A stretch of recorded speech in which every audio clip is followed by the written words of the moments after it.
All right, hello there, everyone. We're still letting some of the participants in. Minister, we seem to be getting up toward several hundred people. So clearly this is an interesting topic. Everybody, welcome to today's edition of Committee for Sydney Live, The Future of Housing Diversity, featuring the Honorable Rob Stokes MP and Minister for Planning and Public Spaces. I'm Gabriel Metcalf, the CEO of the committee. To start, I would like to acknowledge and pay my respects to elders past, present, and future. While we're meeting today online, and you may be in a different part of Sydney or anywhere in the world, I am on the traditional lands of the Gadigal people. Rob Stokes is, of course, very well known to those of you who are committee members. He is the member for Pittwater and the Minister for Planning and Public Spaces. Today, he will be talking about the Housing Diversity SEPP, which is currently open for submissions. Along the way, he will tell you what a SEPP is. I have received some questions in email, and that was one of them, believe it or not. This new SEPP consolidates several previous SEPPs on affordable housing, seniors, and I think another one. It may be one of the first examples of the new way SEPPs are going to be written, and this idea of principles-based planning. So we'll hear more about that. The way this works is the minister will make some opening remarks, and then we will open it up to questions. Some of you have already emailed and texted me, but you can submit them via the Zoom Q&A app. I will sort through them and consolidate them and do my best to get through as many as possible. Thank you all for joining. Minister, thank you. Over to you now. Thanks, Gabriel, and thanks everybody for the opportunity to chat with you all. Could I just say at the outset, also acknowledge the traditional custodians of the land on which we are all meeting variously wherever we are today, and pay my respects to elders past, present and emerging. And I'd also like to thank the Committee for Sydney for these opportunities. I've become a bit of an aficionado of tuning in to finding out what's going on around the world from the great work that the Committee for Sydney has done in facilitating those conversations and keeping us all connected at a time when it can be difficult to otherwise be connected. So it's a great public service and a great forum and a great piece of public spiritedness by the Committee for Sydney. So just on behalf of all of us, I'd like to say how grateful I am at the opportunity and that it's free and available to all. It's really important as well. Well, what's a SEPP? I think I can answer that first question fairly simply, although I suppose it's confusing for someone in Germany because it's a male first name. But here, a SEPP is a state environmental planning policy, which is in our hierarchy of land use plans, effectively the policies which will guide the way in which decision makers act in relation to considering planning matters. Now, the question is a little bit more involved because ever since we started with state environmental planning policies, we sort of started by abusing them. They were always meant as policies, but they have been variously used as plans in and of themselves. So rather than guiding, providing principles to apply to either making environmental planning instruments at a lower level, like local environmental plans, they have also been used to intervene and address issues of planning failure. For example, where a council hasn't provided for particular types of development that the state needs, a SEPP comes in and addresses that planning failure by intervening and providing a bespoke solution or a statewide solution. So that's what SEPPs are, but it was not a bad question to start with because it allows me to articulate effectively what we're trying to do across the planning system, and that is move from prescriptions and those sorts of heavy-handed step-ins and go to a principles-based approach. So We want to liberate great development outcomes. We want a fundamental principle of our planning system to be a presumption in favour of sustainable development, a bit like the British system. And the concomitant is also true. If what you're proposing is not a sustainable development, well, the presumption will be against that being approved. Remembering that ultimately in our system, like in most planning systems around the world, the state has effectively nationalised most development rights, and the planning system is about applicants coming forward with great ideas and saying, we want some of those planning rights, here's our great idea, and as a result of that, we'd love you to decide to give us some of those rights so that we can do a great development that's going to provide great quality housing or jobs or public spaces or whatever it is for the benefit of the occupants, obviously the proponent, but also the wider community. But to start with housing, in one sense, there is nothing more integral to the shape of our lives, of our towns, of our suburbs, and particularly our cities than housing. Cities are variously described as organisms or as machines, but whatever they are groups of houses. A city is a collection of people who come together because there are a whole lot of locational advantages to living together with jobs and all the rest of it. But ultimately, where do we live? We live in houses. And so however you define of a city, however density is calculated, the size of a city, it all comes back to the number of people living there, and where they live, well, they live in houses, however described. So it's interesting, isn't it, that a planning system has sought to segregate how we identify how and where people live and the shape of the structures in which they are domiciled. And so much of planning has been about trying to restrict who can live in certain areas according to the style of housing they can afford. You even look at, in my days as a solicitor, I remember looking at old land titles, and there were often caveats in there about what you could build your house out of. And that was just as a way to try and exclude people who might not look at the world the same way you did or have the same income bracket you did. And so we've got this legacy of segregated housing policies that have distorted the shape of the city and not helped to make a sustainable or a just or a cohesive or an inclusive place, which ultimately is our shared objective. And that I say generically about Sydney, but the same is true of every city and town across New South Wales. In some of our towns, it's a bit easier. The smaller they are, the closer everyone is together, so you get much more social mixing. In a city the size of Sydney, obviously, you've got much greater capacity to segregate, and housing, sadly, has been used subtly as an instrument of that sort of segregation according to income bracket, and that's got to be broken down. So and the reason it's got to be broken down is that's not good for any of us. It doesn't make a socially, environmentally, or economically cohesive or efficient place. So the stakes are pretty high in putting together a housing diversity SEPP. Isn't it interesting then? I've sort of said housing is fundamental to shaping a city. The first thing we've done is gone about segregating how and where houses are built and what they look like, and we've had these enduring debates about housing typology and housing types. The debate is, should be high density, should be low density, should be somewhere in the middle. The answer, of course, in a growing city is yes to all of those questions, all of the above.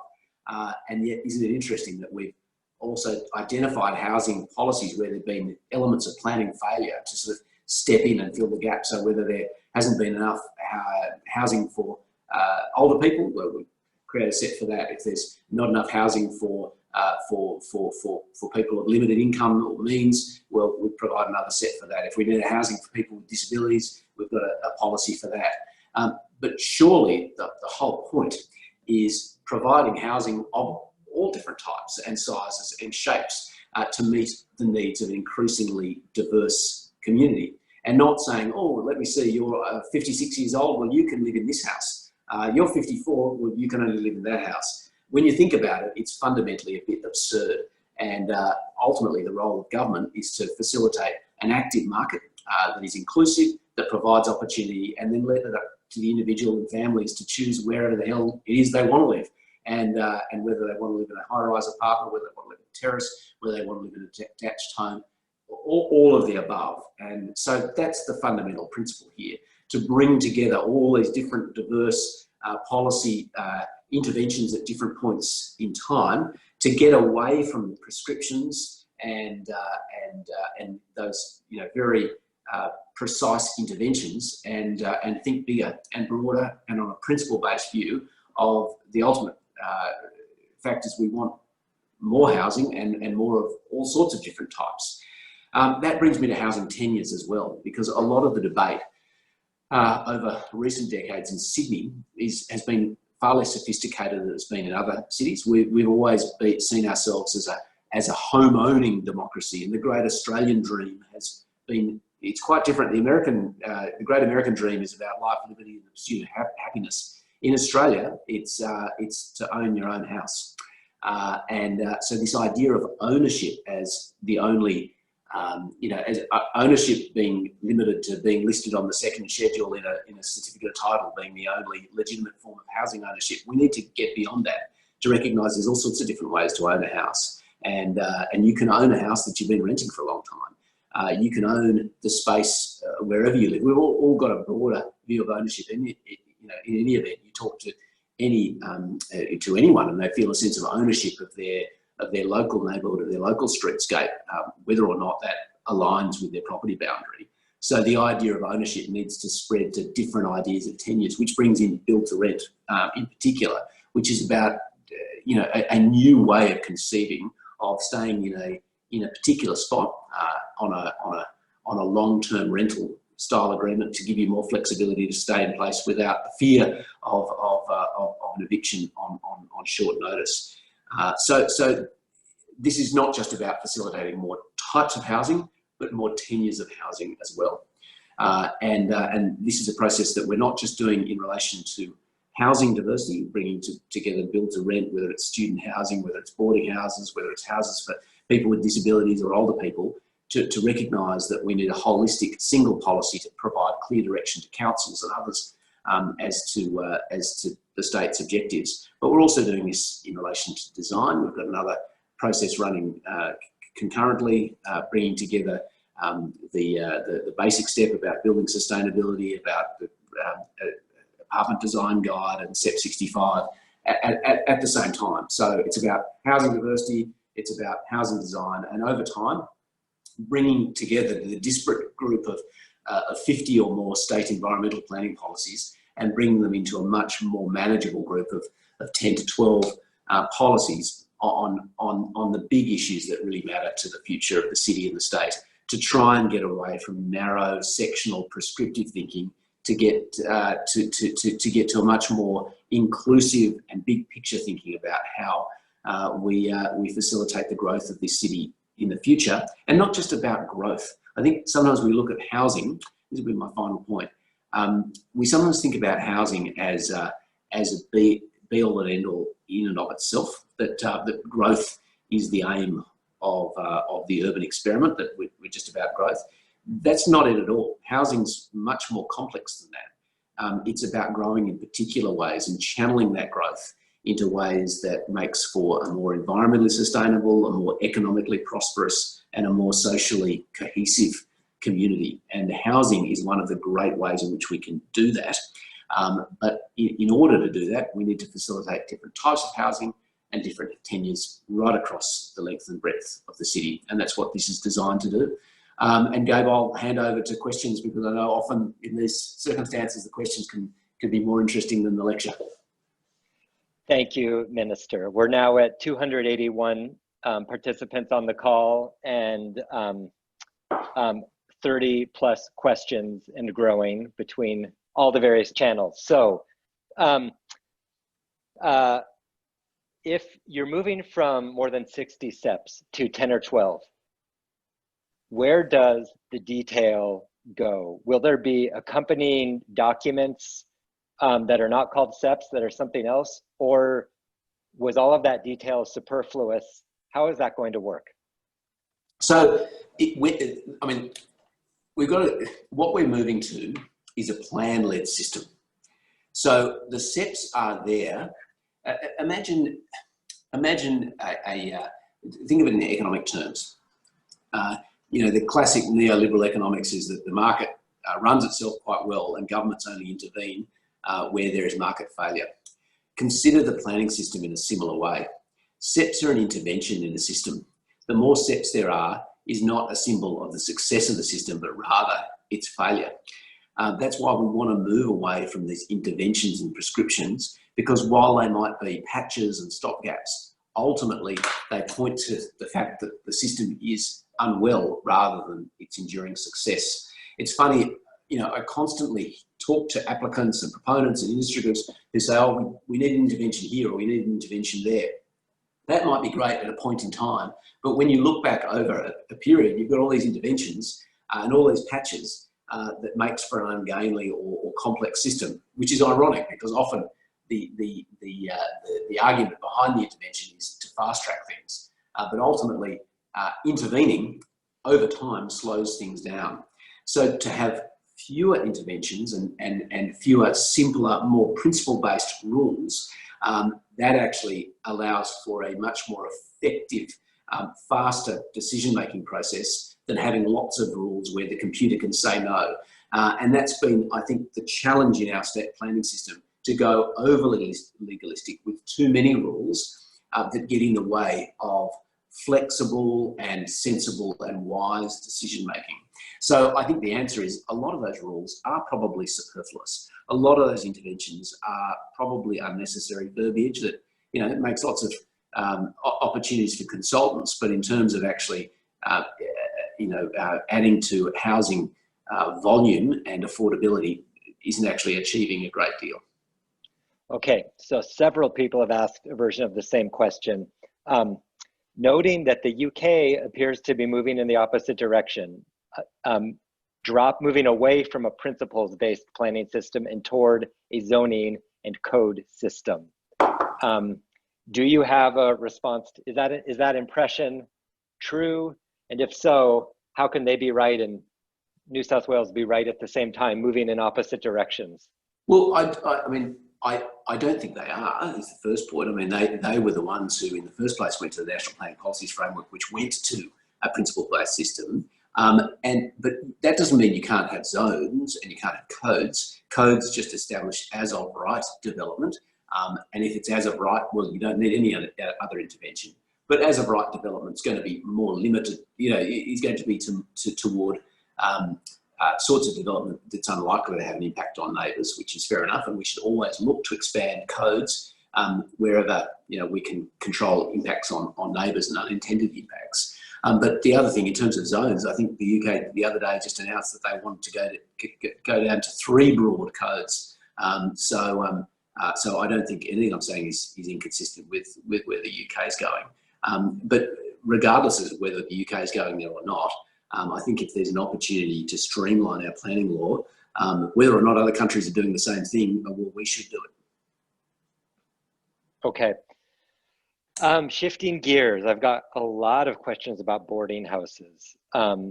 One being a recommendation to change the terminology because boarding houses have a bad reputation. But let me read this question verbatim. My main query is whether the government is aware that the intended proposal to remove key development incentives for co-living and next-gen boarding houses, in particular the FSR bonus and smaller room sizes, will destroy the burgeoning and increasingly important co-living typology, given that the financial feasibility will never stack up against traditional RFBs. Okay, well, that's a highly specific question, so I'm not going to be able to go into too much detail. But what I can say is, I mean, first of all, this is an explanation of intended effect. So the whole point of putting this out was to draw out that sort of feedback. So definitely, I'd say to that question, to that question writer, make a submission. That's what this purpose is about. You know, this process is about. Is nutting out those issues. But I would say, I mean, if we're looking at bonuses, for example, well, that's a classic example of a patch where the system hasn't allowed the desired outcome. So we've had to introduce a bonus to get the outcome we wanted. Wouldn't it be better to have a system that doesn't require the bonus in the first place by getting the settings right? And that's ultimately what this is about. I mean, a classic example is what if the speed limit is 60, but the police look the other way if you're going 70 because it's probably fair enough. Well, actually, why don't we just get the speed limit right in the first place, and then we avoid the need to have this sort of flexibility. I think that would be a better place to be in, and that's what this this exercise is an opportunity to do. Okay. Quite a few questions about social and affordable housing. How does the SEPP affect that, if at all? Will there be a policy of government requiring minimum social or affordable housing on government-owned land? What can you tell us about that? Okay, well, the first thing I can say is in relation to the SEPP provides some great opportunities for Land and Housing Corporation in relation to facilitating more social and affordable housing. So there'll be more to say in relation to that. But I mean, straight away, the SEPP clearly provides for a faster and more certain planning pathway for social and affordable housing, which is a great thing. In relation to questions about minimum provision on government-owned land, my own view is that's something government should definitely be looking toward. I know the Greater Sydney Commission, through its district plans and the Metro Plan, had a general desire for 5% social and affordable housing in new developments. I think nuancing that, you know, what we've learned from experience is it's probably better to get a higher proportion on particular sites than spreading that over a whole number of sites, because you know, it can lead to some perverse outcomes if you've got some affordable housing that's or social housing that's not, that, you know, only 2 or 3 units and not located to appropriate support services. It might be better to consolidate some of those lots in particular areas. But certainly this SEPP facilitates more social and affordable housing, and with Land and Housing Corporation, that's obviously on government-owned sites. So that's a clear intention of this housing diversity policy. Okay. The existing affordable housing SEPP, several people have noted, has had limited take-up. Does this housing diversity SEPP incorporate the previous affordable housing SEPP, or will that remain separate? No, so the whole policy here is to bring all these different controls together. And the only thing I'd say, the correspondence is, my figures are a bit different. The affordable rental housing SEPP has been one of the fundamental ways in which we've been able to increase the stock of affordable housing and affordable rental housing in the city. The challenge is, of course, that SEPP was introduced, I think, about 11 years ago, if my memory serves me right, or 12 years ago, and it was done on the basis of providing for that it had to be used for affordable housing for 10 years. So we've come to the end of that period, and so some of that stock is now vulnerable to be sold off to the private market. So there is an opportunity to see, well, what's next in terms of keeping that volume of affordable housing available to people across Sydney. Okay, I'm going to read another question, this one about build-to-rent housing. I don't understand it fully, so I need to read it. Build-to-rent housing is currently proposed to be mandatory in the B3 commercial core zone. This is the first time that a residential use is mandated in this zone. The B3 zone deliberately excludes residential land, as it would change the land economics and limit commercial development across key strategic centers. Can BTR be proposed as optional in this zone and mandatory in others? If that made sense to you, which I'm hoping it did. Yeah, I know what they're asking, but I mean, it's not mandatory. It means it doesn't mean you have to build to rent there. It means that it is a land use that has to be included within that zone. You know, landowners can still do whatever they want with their land, provided it accords with the zoning, and this would be one of the uses that would be allowed in that area. A couple of reasons. And first, again, I stress, this is the point we're going out and talking to the community about it, and we're talking at a reasonably early stage where there's a lot of flexibility in how we go from here. But a couple of things. We're already seeing with the impacts of COVID that a lot of these areas which are zoned for only commercial uses, that may work as just sterilising some of the areas of the city which might be ripest for appropriate development. So we need to be mindful that now is the time to consider a bit of flexibility on these zones.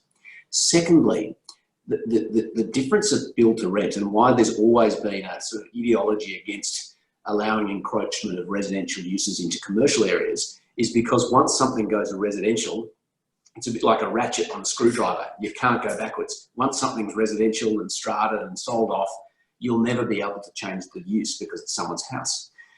Build to rent's different because it stays in unitary ownership. Ultimately, if the economics catch up with the zoning, so a commercial zoning now makes feasible commercial sense, well then the landowner will simply make that decision to change the use at that point in time when the commercial zoning becomes viable. Often commercial zones are blighted by the fact that there aren't enough people living around them to make them work, which is sort of a bit sort of self-defeating because you need people to live in an area to get the jobs in the area, except the people living there are excluded by the very zoning, by the zoning that you need to facilitate the people to have the jobs. So I think the two go in together. The other thing to keep in mind, the commercial building envelopes obviously require higher ceilings and those sorts of things. So they actually make for really great residential areas potentially as well, because you get those sort of more, sort of loft style apartment, New York style apartments that get the higher ceilings that then allow that to be convertible back to commercial space. So I think the key here, and again, it's a proposal, it's out for discussion, but the key here is a traditional residential use. Once it goes residential, it will never turn back. With build to rent, that doesn't need to be the case. A question about parking, Minister, and about the idea of unbundling or decoupling parking from the rental or the purchase of the unit. I can actually say that in my previous life in San Francisco, I was involved with a big reform to parking requirements. Developers are now required to sell or rent the parking space separately from the dwelling unit in both rental and ownership housing. And lo and behold, all of us discovered there was much less demand for parking when it was unbundled than anybody thought. And the market over a 5 or 10 year period completely changed because it was actually visible in the transaction. Is that an idea you would consider? Absolutely. I've tried it. I tried it back in 2016, I think it was, and councils and communities and everyone railroaded it so it wouldn't happen. But I think its time has come, and I think COVID will make that, it's a useful argument to give it again, to fly that up the flagpole again. I think it makes terrific sense. I think the community's moved on a lot. And I think, and also public transport provision in the city is a sea change from where it was even 5 years ago.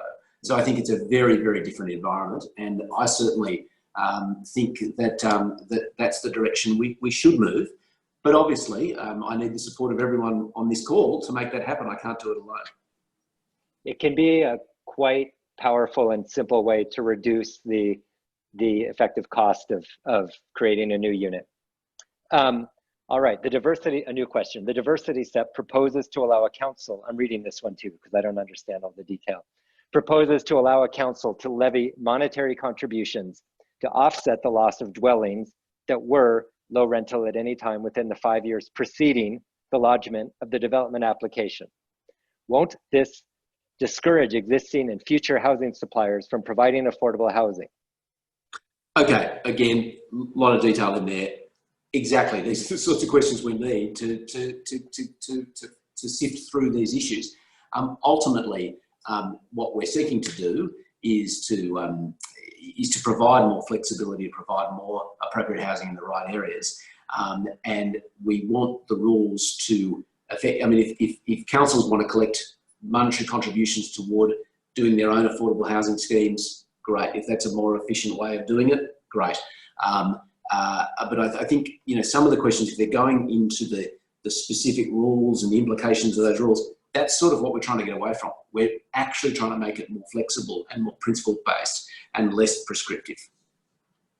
Okay. The BTR program, BTR units with projects within the SEPP if they're over 100 million, will be state significant, except in the city of Sydney. So the question is, why the carve out? Even though the current team in the city of Sydney is high quality, if you're listening, Graham, in the long run, won't this lead to distortions, is the question they're asking.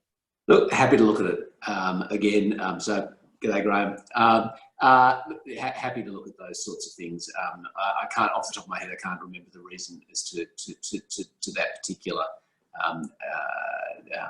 provision of the SEPP. But again, it's designed to provide a fast track so that it can come. I think it may well be because in the city you've got the Central Sydney Planning Committee. In any event, there's probably a different pathway. So my step in would be superfluous. I suspect that might be the answer.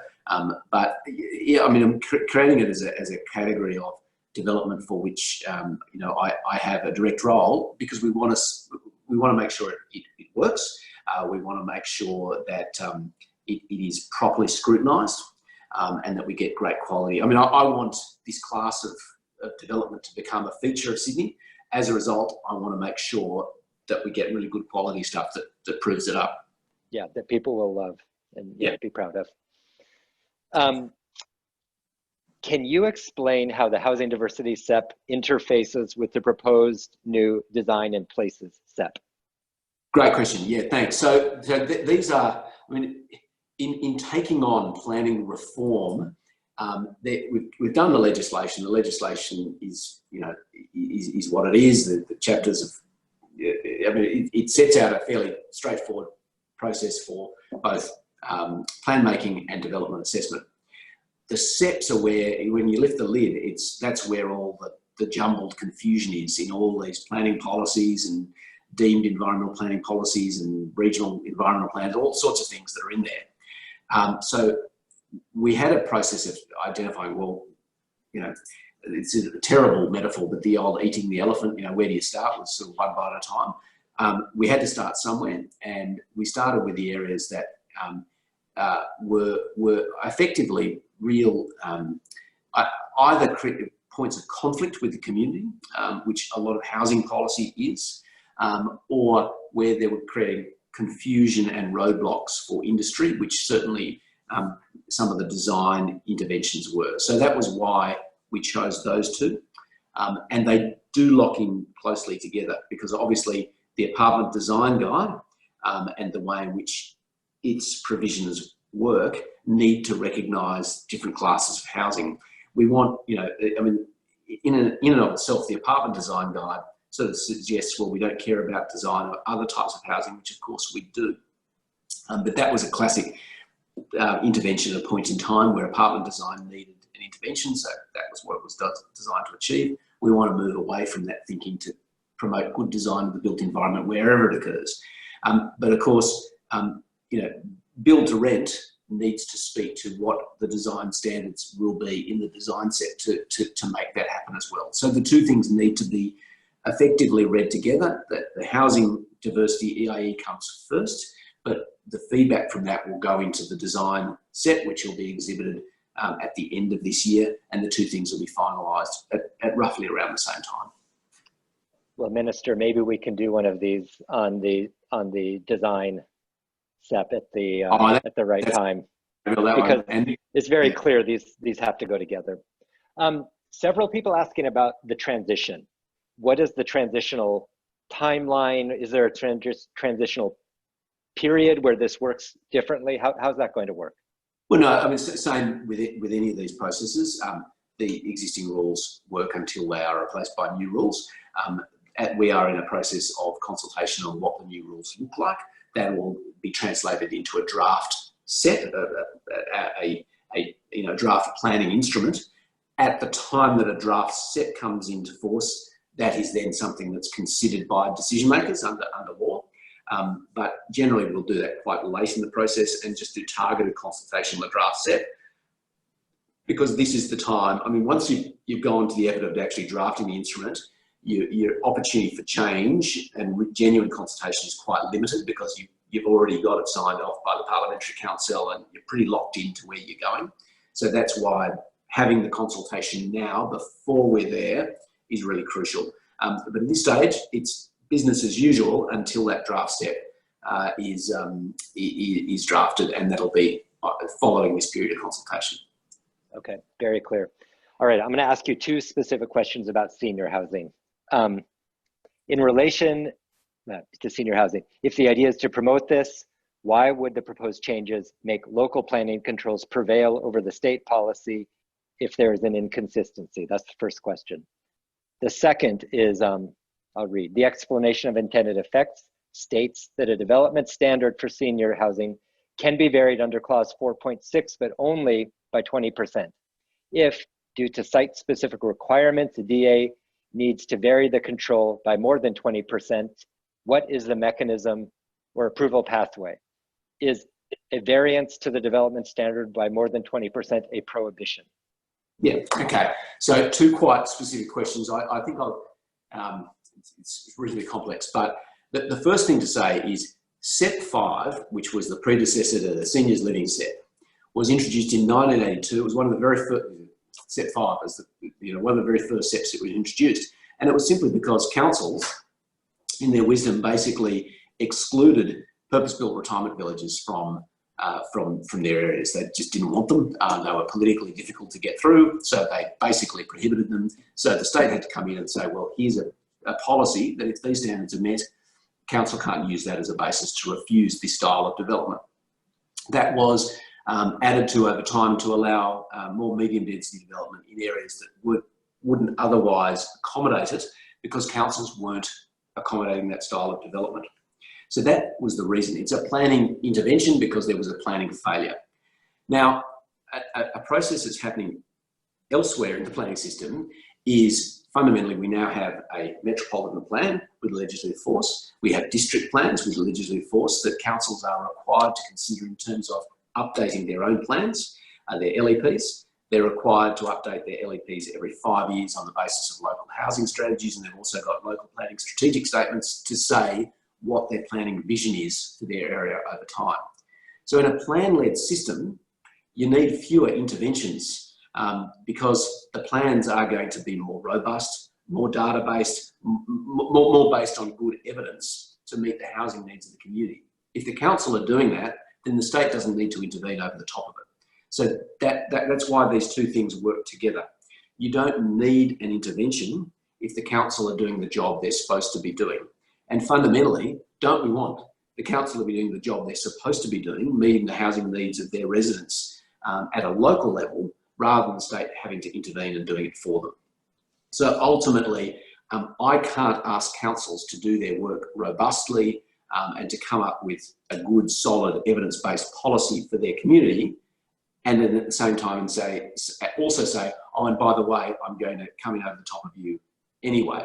I have to actually say, if we're moving to a plan-led system, if you're coming up with robust plans, then they will prevail. And that's good planning policy, and that's a strategic planning policy and a plan-led policy, which is ultimately what we want. So we can do one or the other, we can't do both.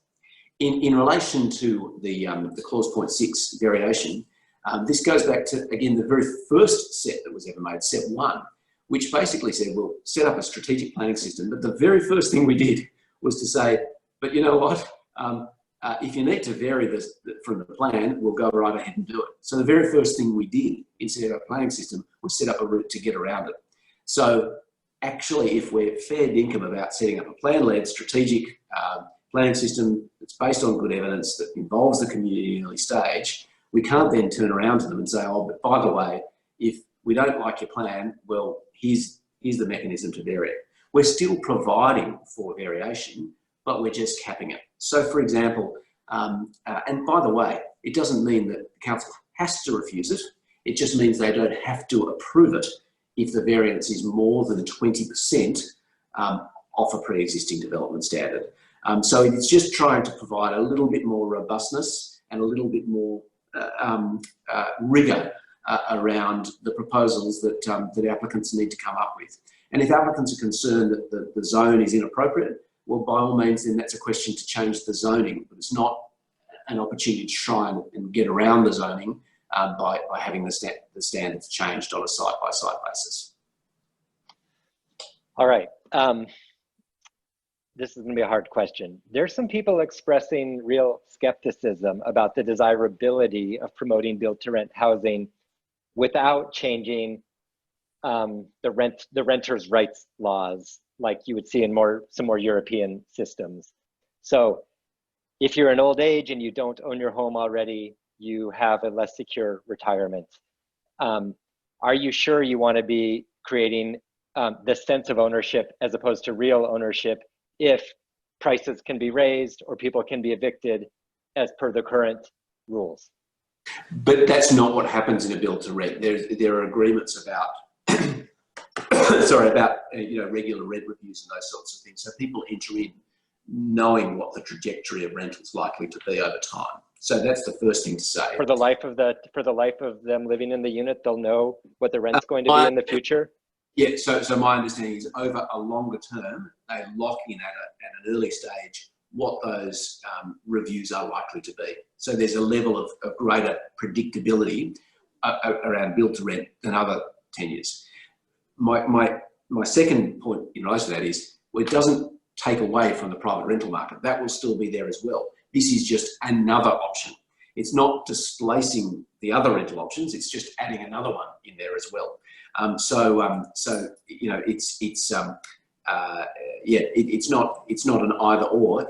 You can have this product as well if that suits your needs. So it's another point of flexibility. And remember, so that's the other thing to say. And also, it's ironic, but actually having strong rights, this will be a quite controversial thing to say, but I'll throw it out there. Having strong rights can actually, ironically, work against the interests of a renter themselves. If a renter has a right to pull out of a lease agreement with 60 days notice or whatever it is, that takes away the incentive for the landlord to provide a 3-year rental or 6-year rental because it can quite easily be broken.